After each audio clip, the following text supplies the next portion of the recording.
Hey there, everybody. Welcome to our season 2 premiere review for American Horror Stories. I was so excited to see this premiere after seeing all the promotional material that was out there.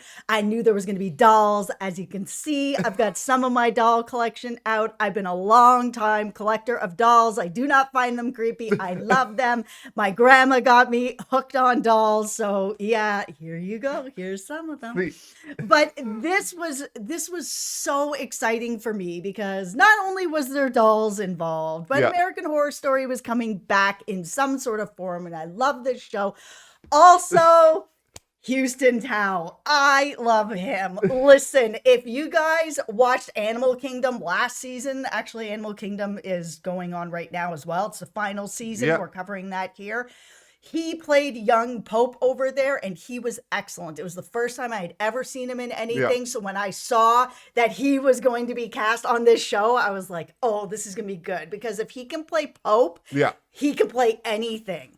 He was awesome in this premiere episode, and I will say just in general that I had a lot of nerves entering this season because season 1 of American Horror Stories, there were a lot of horror stories, but not in the good way, and so Do we need to talk about Bro House again?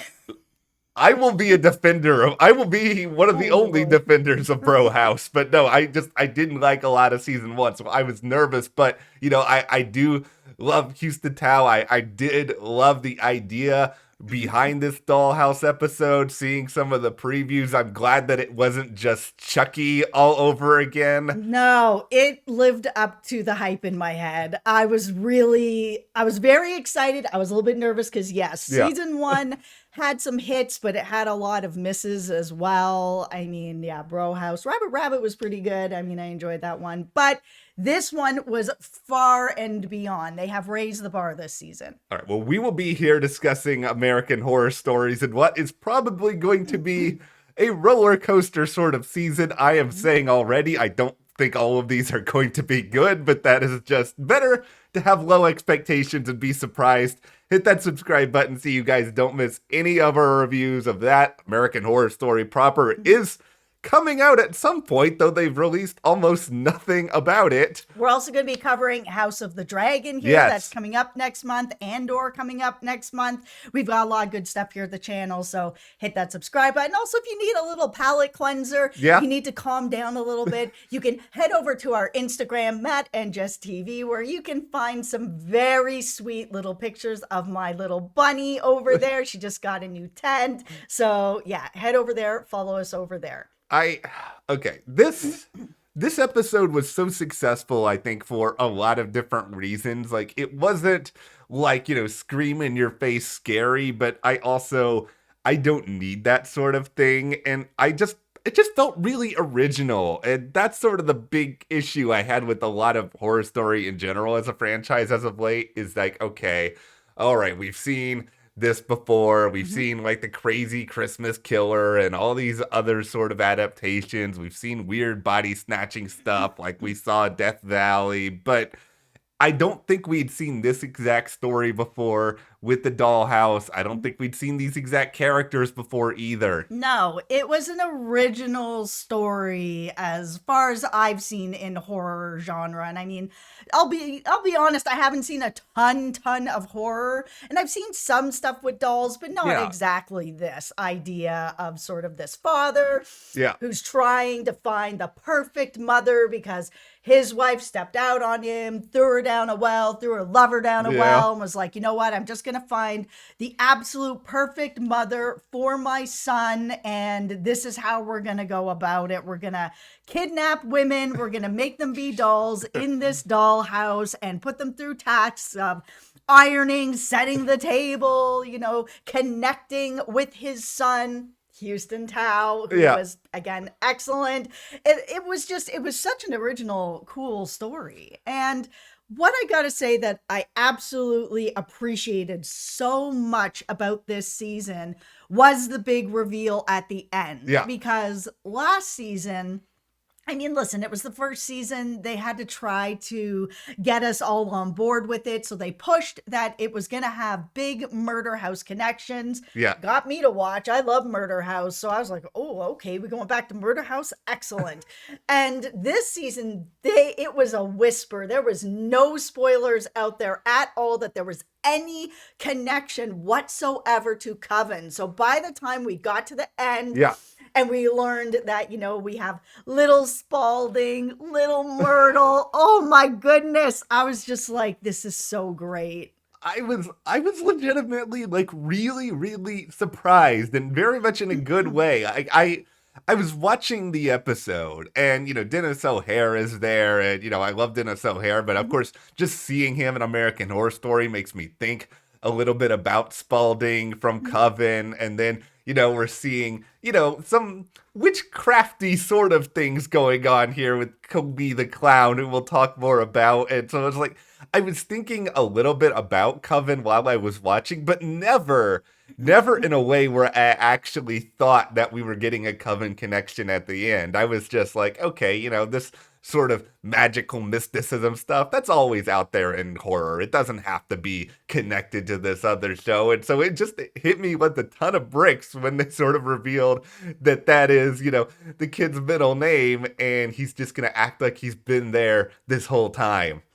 I didn't see it coming at all. I didn't make any Coven connections whatsoever. I mean, while Kobe the Clown had been kidnapped and she's been put into the dollhouse with the rest of the dolls, other women that are in this house, she makes a connection with his son and starts showing him that she has this special power, a little telekinesis, and she's able to move a truck. And I didn't make any connection sort of to Coven or witchcraft because I didn't see her kind of saying anything. There's no incantations, there's no spells, there was nothing that was enough of a clue through that for me to make that connection, even with Dennis O'Hare. And listen, there was more than enough clues in this episode to connect it to Coven, but like I just wasn't looking for it.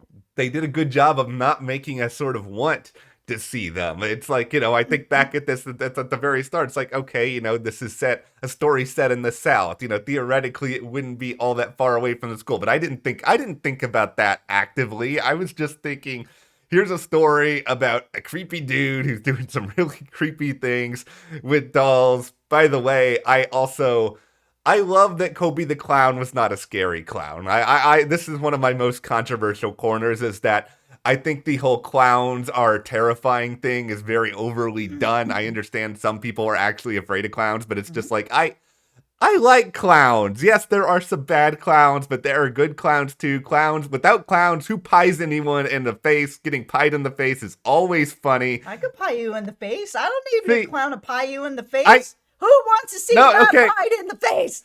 Then we have to clean it up. See, the real joy of getting pied in the face is that somehow you never hear about the cleanup on the other side of it. No, I really liked Kobe. I like this idea. I really like how the character was sort of set up here as someone who would actually, listen and be fun. And it really created a different sort of environment. No, they did a great job with this storytelling as well, because for a while I was like, is she actually making a connection with this son, or is she using this son to try to find a way to get out and to get everyone out of here? And it was nice to see at the end that it wasn't just, listen, I'm trying to get out of this situation, I'm trying to get these other women out of this situation, I'm just going to use this kid to be able to get to the other side of this and get out of here. I think it was a good bit of ambiguity, because I didn't know either. I didn't know exactly what she was doing, what her end game was. I mean, it seemed like she was a particularly caring person, at least more so than at least one person in particular within this dollhouse was really altogether terrible. And, we saw that scene where she was just getting ready to commit a certain act of violence, shall we say. I actually thought when she was like rummaging around in the house that she was going to find, I don't know, like magnets or something that was going to explain scientifically how Kobe was doing this with the truck, and that just ended up not being the case. Yeah, I kind of thought when Aurelia was looking around that she was going to find something Yeah. of how Kobe was actually moving the truck. And, I don't blame her. This is a game for your life. Yeah. I understand that there was going to be some desperation, and it's not just like, oh, we're all getting together here and trying to, figure it out together, that there would be somebody in that house that's like, I need to win this, because if I don't win this, I'm going to die. And Yeah. I don't know what's on the other side of it, but being, his wife or the mother of this child has got to be better than being thrown down a well. So like, if it's me or you, it's going to be you. The most terrifying moment of this episode, at least for me, is after they encase Kobe in this plastic, and then we see like her just like this living doll thing. I was like, no, I do not need to see this. This is really too messed up for me. Oh, it was messed up. Yeah. I actually thought that they were going to end it with that. I mean, I loved the Coven reveal. I was really excited about it. I loved Coven, so it was really cool to see that fold back in. I was like, oh, okay, this paid off. But the minute that all of a sudden the witches showed up and they exploded her, I was kind of like, oh man, it would have been really horrifying to have her end up in this spot where she did not get away. Yeah. And she ended up living this life, and this was the end to it. And there was no sort of justice that happens, because, this is horror, right? Not everybody does get away. I think if it had happened in any other way other than like having a coven or having like something else tied in, it probably wouldn't have worked, just because there was almost no time spent on it. I mean, really, there's still not that great of an explanation as to how the witches learned about all this and where she was and all that in the first place. Yeah, they were kind of like, oh, we heard your spells. They were, very weak, but we heard them. So here we are. I was like, oh, okay, all right. Yeah, that's kind of strange. Yeah. It would have been nice to see something with Kobe where she was kind of screaming out in her head for help, sort of thing. And that way they came in and was like, we heard your screams. We're here. Yeah, this is like totally an example of it's just we're able to sort of excuse some of the storytelling flaws because of just like the giant hug of fan service that we got at the very end of this. Absolutely. I'll say for me, this premiere was an A. I didn't know what to think going into this, because there was some hits and some misses last season, and the misses last season, they were pretty bad, man. They were like an F. But I felt pretty confident when I saw the cast, and I was like, oh, it's about dolls. I'm excited about this. I'm a doll collector. Let's see what they do with this, because they've had some sort of Chucky stories with dolls and stuff. I'm like, Yeah. But the trailers made it look like this was going to be something very different, and it really was. I think they really delivered. This was an excellent first outing.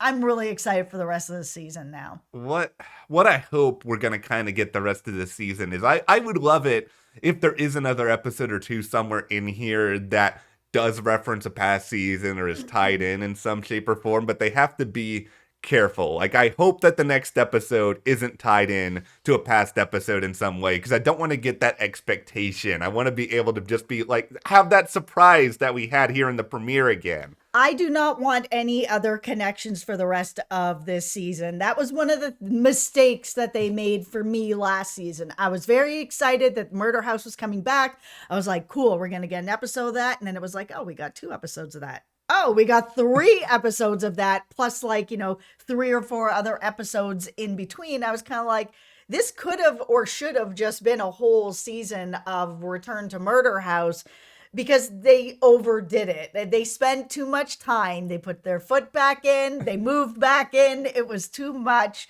This season, I'm like, okay, you gave me this cool reveal of Coven.